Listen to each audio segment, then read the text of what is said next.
right, so welcome. I've been having conversations with leaders from all walks of life. And one thing I keep coming back to this, that growth isn't always comfortable, right? Trees take root, they stretch out toward the light, but sometimes their roots outgrow their ecosystem.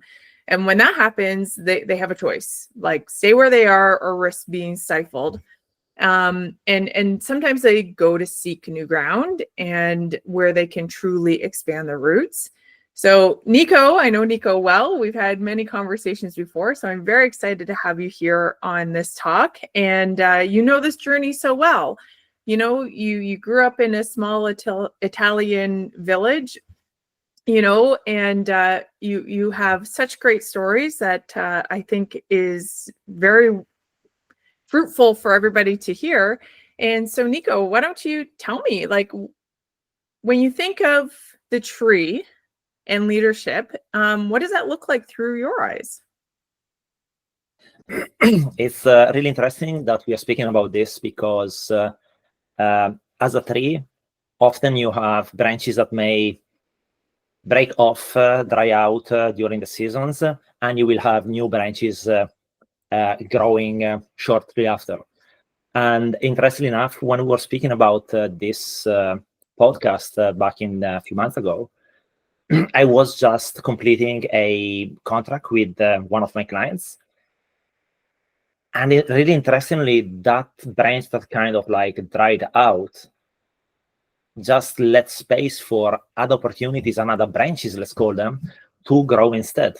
And I'm so thankful that we didn't do the interview a few months ago when I still had like that sprout coming out instead of having like the branch start taking shape like now, because there is so much more to say there. Oh, that's so good too. And you it's such a great point in that even though a tree will lose a branch or one will dry up and break off because it becomes brittle because it's no longer serving you, the tree still grows.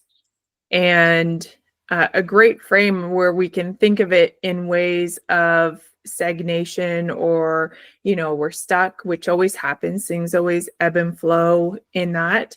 Life is cyclic in nature. And so that's really where that and so comes from. So tell me more about that. So let's say that everything, like, as you mentioned, I had a lot of evolutions across the years, moving from a small village to the big town in Italy, going back to the village, not fitting in the pot anymore. So I had like my roots growing out of there and reaching for more than was simply the city life, and the impact I wanted to have in the world was bigger than what I could have had in the small village, which led me somehow to explore new worlds and go and see what else was out there. Mm-hmm. Which is really interesting because as I go back and look at everything I've been through, I realize that my I'm saying property because I'm thinking of software right now, but that's kind of a problem.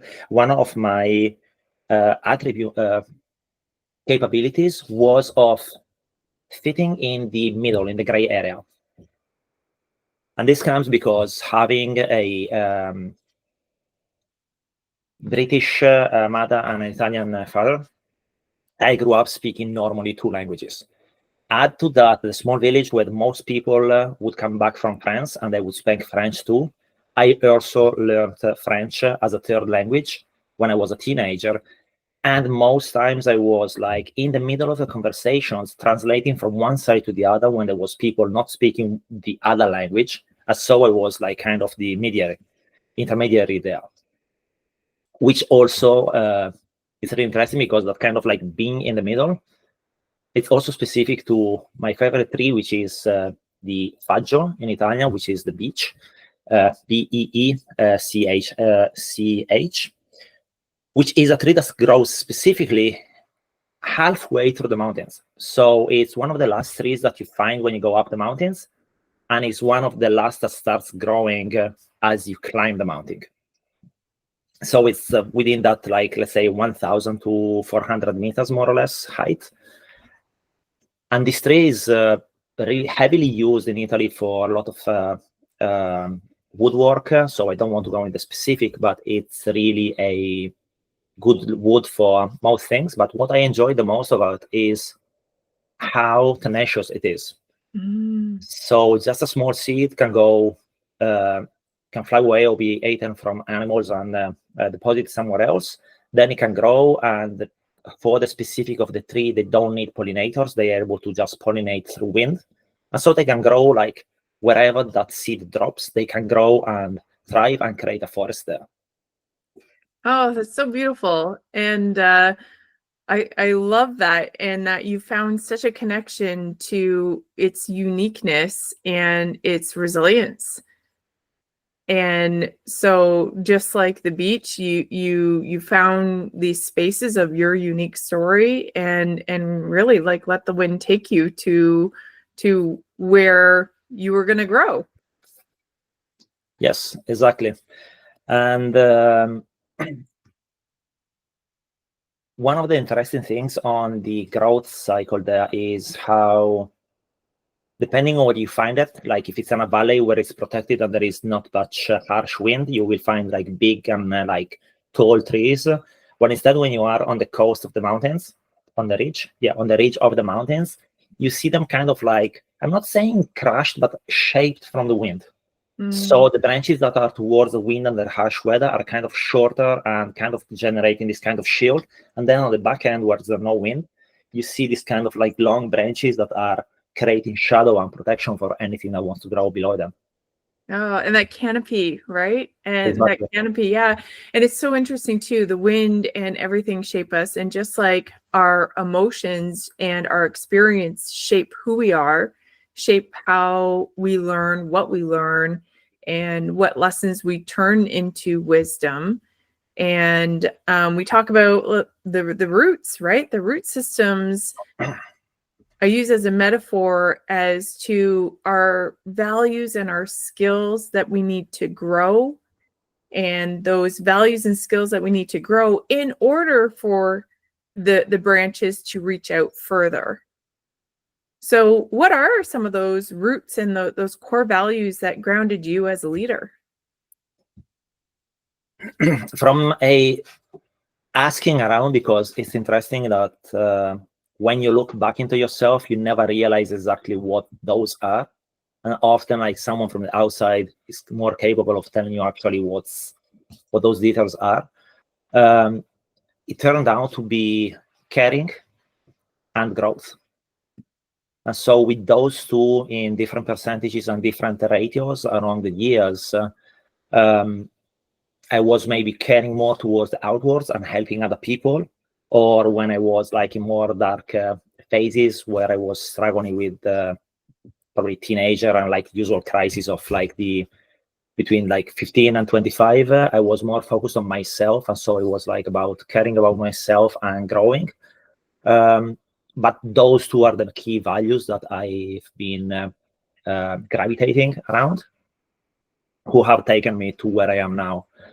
And lately, what I'm really realizing is how I enjoy seeing growth in other people and caring for them. And that led me to several changes that I've done during the last, I'm not saying changes, but like understandings. So understanding better, and so making it more intentional. That's the change. Being more intentional what I'm doing and focusing more on the people that I care, and just looking for visionaries and people with like big fat dreams that they want to realize that have a good impact in the world, and just pouring in as much as I can to support them towards it. And that's where I'm really excited of being and going now with everything that I'm focusing on. Mm-hmm. That really, you almost touch on all the points. So your roots of care and growth through the cyclic cycles of growth. There are 4 pillars of the Enso mindset, and those 4 pillars, the first one is like leading with heart, and care is really where that falls under, where you have this care for other people and your service that you want to be able to do.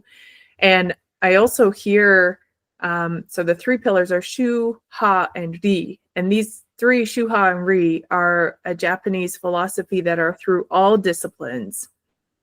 And what ha is the experimenting and the learning, and how I say is like there's many ha's, ha, ha, ha, ha, many until you can look back and you can go ha ha ha ha, and then you reach the aha moment. Yes. And that aha moment, tell me more about those aha moments that you hit. Well, so like now thinking back and like which were the key ones, it's kind of hard, but I think the most important one are most often connecting to a really bad experience that you were able to turn around and give it a value that was more important than just the event itself. So just starting from I think one of the key ones was when I was, I think my 30s. Okay, I don't remember exactly, but like, so my father gifted me a dog when I was around 20, a basset hound. I loved him to death. And that was like my best mate all like for the following 10 years. Moved away from the village. I was up in like Milan, so I couldn't take him with me. So I would go back home every weekend just to spend time with the dog, enjoy the village and the village life. However, there was a time when I went back to the village and I was doing works just to survive. So like pastry shop or like working in a bakery. And also almost risked my life 4 or 5 times because falling asleep when I was driving during working, because we were always rushing all over the place. We always late with the deliveries. And I didn't have the guts of saying I'm moving away because I didn't want to leave my dog again alone as I did before. Unfortunately, Pluto, dog, passed away. And despite I was crushed about it, and sometimes I still have a few tears when I think about it, it happened in a moment when I was reconnecting with some people that were really important in my life. And one of them is actually Fede, my wife, and my spouse here still with me here in Canada. Still together, not with me, still together here in Canada. And when that happened, it was kind of like a blessing, say, I let you go and do your life. So I took that moment of really deep sadness of losing my best friend for like this friend into a message of saying, like you belong here if you want, like in the village, but you're free to go, because anyone else there understood that I was going away for a reason. They could call me, they could look for me. Instead, Pluto would often roam around the village or go to the village beside where the grandparents of my ex-girlfriend used to live, thinking that I was there. And my father a few times went to this village beside to recoup the dog because he was going there to find me. And so with that, plug being pulled of Pluto like passing away and giving me kind of like the green light that I could like go and pursue my life, that was the first turning point of actually moving on. Then another few big ones were actually another big one was when my father passed away. And interestingly, my father always nudged me and pushed me to give the best of myself in the best way he could. So often everyone outside the world, outside of the picture, saw it as missing respect, fighting, that we were not going on well together. There was a phase where probably we didn't speak that much because of illnesses and being in the rat race over here. But what was really important was how all those nudges and pushes and hardship that he gave me built up the person, the leader that I am and I want to be, and understanding how I want to support everyone else. unfortunately, all those pieces came together when he passed away, and I started going back and investigating and taking a better view of what was happening. And also because the, small parentheses, some of the trainings and the deep investigation I did happened when he was passing away. And so I started there realizing what was really going on versus before that I had everyone say, oh yeah, like he's always treating you well, he's always pushing down on you. And so getting this kind of like different perspective and seeing how he was always there to help anyone. And logically, as a kid, you were like, he's helping everyone. And every time I ask for help, he's like, no, you need to do it. And so like, you don't understand when you're like a teenager. And so like getting all those pieces together, I'm like, okay, fine. There was a reason that this happened. I've been through all of this. Now I know what that is. And I want to be able to give back and help as many people as possible and create something for everyone else. And mostly because not having kids, anything I will do is or for me or for a bigger cause. And there is only so much I can do for myself. So doing it for a bigger cause and supporting other people in their dreams is something that gives me so much fuel that sometimes I don't sleep at night. Yeah. Well, that's so beautiful. And thank you for sharing that. And those beautiful gifts of people and lessons that we have in life, we take for granted when we're in the thick and we're in the busy hustle of life. And dogs, when you lose dogs, it just in your heart so very much. And he sounds like Pluto was a fabulous companion. And it's such a great reflection to those pillars of those, all the moments and lessons that you learn. And when someone passes, you then makes you stop. And it's in that stop, in that human moment, that you then really zoom out. And that learning that you learn so much more in depth. Sometimes after, and you're just like, oh, the things that you didn't know that you then learn are really what then transcend into that wisdom that you capture, and their spirit is what helps fuel the heart, in the heart of it, and being able to lead with heart so authentically. Yes. Yeah. Well, thank you so much for it's a beautiful story, and you can feel where your heart is in the impact that you really want to make, based on your very unique story of your father and your origins and that seed. And when you made that leap to come to Canada, those moments and those learnings that you have. So now that you're creating this new environment and you know so deeply the impact that you want to make, how do you create an environment where people feel safe to grow in a new environment? That's a really great question. And the joke is, I don't know. It just happens that it just happens. And that's one of the things that I'm often trying to work on, to understand how I can do it even better, because it kind of comes natural. So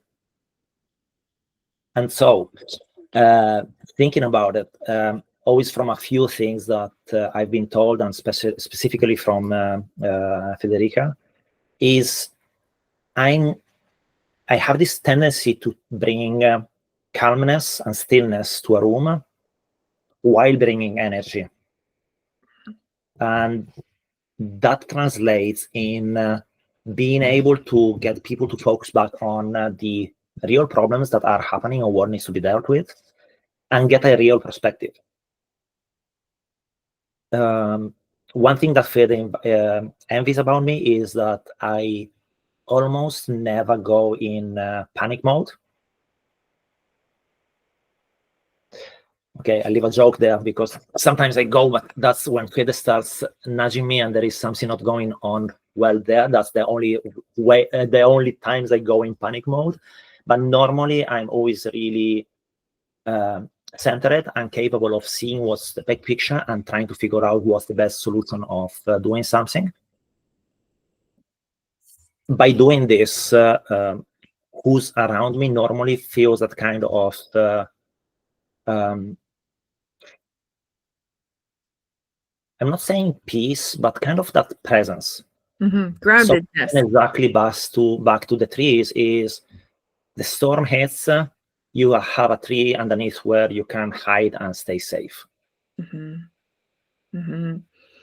And so if someone were to sit under your shade in your tree, what kind of experience would they have?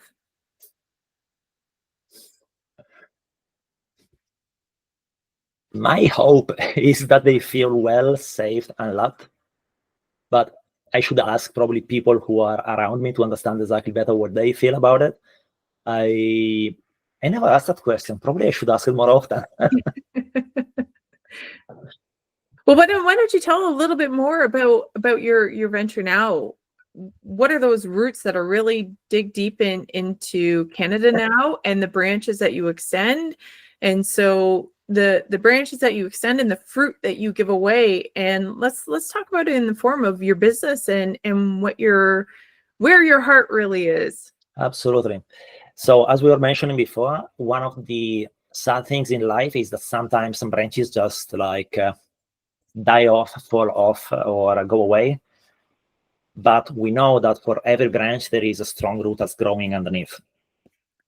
Normally, the root doesn't die. So through the energy of that root, when a branch dies off, something amazing can grow again. And that's everything I'm that's something around which I'm centering my mission going forward. And so for the changes that have happened during the last years, months, instead of focusing on what has happened, I'm always like future focused in trying to figure out what and how I can do to impact more the people around me and support better who's there. Interestingly enough, during the last month, I've joined last 6 months, last year, I joined the Project Management Institute chapter here in the region where I am, which led me to meet a huge amount of people and really inspiring leaders and directors who, in a way, have kind of impacted already my thinking process to push forward and do more and give more. Like, if you got me like 5, 6 years ago, or even just 2 years ago, I would be like, okay, fine, I'm working, I'm not volunteering. Despite I was volunteering a kennel when I was in Italy because I just love pups, and that was amazing. I was like, no, I have my time. If I'm volunteering for something that I believe in. So volunteering through like companies or similar was not something I was passionate about. Then I met this group of people which just irradiated an energy that was amazing. And so I said, okay, fine, I want to volunteer here with them. And the more time I spend there, the more I'm realizing that despite I'm trying to give back, I'm getting so much back from them as energy, as motivation, or just a push, that pull to do more and give more. And so this is really interesting because with, like I said earlier, one contract ending, I think, okay, fine, I need to focus on finding a new contract to work as an IT. What I realized is that dealing with these leaders is not really about finding a job work that pays the bills and you go in, you do your 8 hours and that's finished. Is really finding something that feeds your soul and you would do despite being that for 8 hours, 10 hours, 16 hours a day, simply because you love it and the energy you get back from it. That's so perfectly just talks about the alignment, and the ENSO alignment is aligning your why, where your outside world matches your inside world, and that harmony in the energy that comes from it then fuels itself in its own energy, and finding that flow in Japanese, that you don't find anything by forcing through stuff. You find it in flow, and nature doesn't force anything. It just finds its way based on what it is. I think in our society, in our world, we think too much. We got push harder, go harder, force more, and society does that. But learning to be still, and as you said, of just pausing and being okay with silence, being okay with and quieting your mind, is then when you find the most profound answers. Absolutely. That was a big shift. Now that you're speaking about it, just came to mind. That's been a huge shift in my approach to solutions. Growing up, I was really, probably I was before the park tour guys, those that like draw a line and they like follow that across a parking lot or whatever. I was doing that probably back in the 90s when no one knew what it was. And when we were playing the village, I would say I have to go to A to B, which is the shortest way to get there. If that was climbing a wall, jumping a net, and everything, that was my path. Then that drove me to doing trial motorbikes. And those same things, you have a path, you're just doing the shortest way, that's climbing rocks, trees, anything that's like on the path, you just like go over it and to reach the destination. And then the evolution was that not always you can barge through a wall to go where you want. Sometimes you have to. But most times there is a way around it. So I kind of embrace the theory of Bruce Lee to be like water. So just to know where I'm going and then find the best way to get there with the least resistance. Which allows you also to explore and find so many other things, because when you know more or less where you want to go, but you are willing to get lost along the way and explore other paths, there is so many other souls and people and things that you can discover. That's just amazing. It's just part of the journey. Part of the journey. Yeah, you said that so beautifully too. And leadership is just like that, right? Get curious and find the flow and chase the feeling of what it is, and not forcing it through. And it sounds like where you're going, you're like, I'm just gonna let it take me and find the flow and find the feeling of what feels right. And it's really where you choose to grow. You somewhat directionally, where you're going to go, right? And so, Nico, your journey, you've shown that you've uprooted and that you can replant somewhere else and still thrive, right? You've broken off branches and you still grow, right? You're finding that flow in the communities and the ecosystems that help fuel you and energize you. And just like the roots of trees do the same thing, and really making space for other people to thrive in the heart of your work that you do. So as you think about your own journey and ask yourself and reflect back on those roots and the nutrients and your ecosystem and your branches, and have adopted during my growing dreams from other people that I believe and I trust and I love. And so in a certain way, I have included those dreams within my path and my goals, which one of which is Federica's dream of creating a school in third world countries to support women's in their future, so they're not dependent on having to be forcibly married into into marriages to survive. So they have the means to actually decide what they want to do with their life. And those are options that are really interesting. The other ones for me is really being able to support and help visionaries who believe in a bigger cause than themselves, and they want to help other people and work on the environment to get those dreams reality and even more. Mm-hmm. And this is something that every time I'm sitting down and speaking with someone that comes up with this big vision, they have a plan, they know exactly what they want, but they're missing some steps, so they're missing the energy. Being able to tap into their soul, the values, and fire up again that passion they have, and see them at the end of the call with like really the fire in the eyes, saying, yeah, I thought it would take 5 years, now it will be taking just 2 years.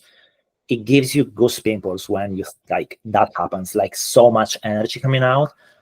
And that's something that just excites me so much that even when I'm coaching, sometimes I get to the end of the call, I'm saying I would do this for free because it's so rewarding. And it's so like satisfying to see people chasing the dreams and not giving up on dreams simply because someone around and tells, oh, that's too big, you're dreaming too big, that's not possible. And reflecting on them, their fears, their limitations, and their not wanting to do. When instead on the other side, there is fire that's like willing to do anything to reach that goal. And so like being able to be there and like feed that fire and get them going is so nice. Mm-hmm. No, and you do such a fabulous job in that, and the work to help visionaries create that vision is so big because it is bigger than themselves, and it is I love that goose pimples and goosebumps in what you want to create and do. So in the link what we'll post here are Nico's and how to reach Nico. He's on LinkedIn and his website and so many different areas. And it's my greatest pleasure to be able to work alongside you. We have a great community that thrives amongst our own community, and so the trees can grow. Yeah. And with that, any weather that comes through for a tree doesn't stop growing. The weather and the scenarios and the storms that may come, that resiliency is in all of us. And so I want to sign off today and to everybody to stay curious. Despite whatever you're in, the Enso mindset is that it's impermanent and imperfect. And lead with your heart. And join me next time for more conversations on leadership, resilience, and the wisdom of the tree in nature.